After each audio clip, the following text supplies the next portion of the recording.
छत्रपती शिवाजी महाराज कीर्तन ऐकायला गेले आणि इतक्यात काय झालं की परकीय शत्रूंनी आदिलशाच्या लोकांचं आक्रमण झालं आणि आक्रमण झाल्यानंतर चारी बाजूनं ते घेरले गेले.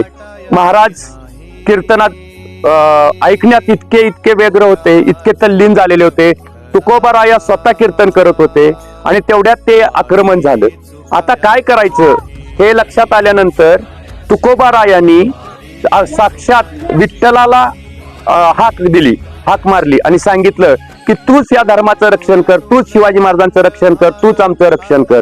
आणि अक्षरशः विठ्ठल साक्षात तिथं उभारला. काय तुकोबांच्या कीर्तनाची ख्याती आहे बघा, की विठ्ठल तिथं उभारला आणि प्रत्येक ठिकाणी जे वारकरी बसलेले होते, कीर्तन ऐकण्यासाठी बसलेले होते, ते सगळे छत्रपती शिवाजी महाराजांच्या रूपात झाले आणि ते सगळेजण बाहेर निघाले. त्याचा फायदा घेऊन छत्रपती शिवाजी महाराज तिथून निघून गेले.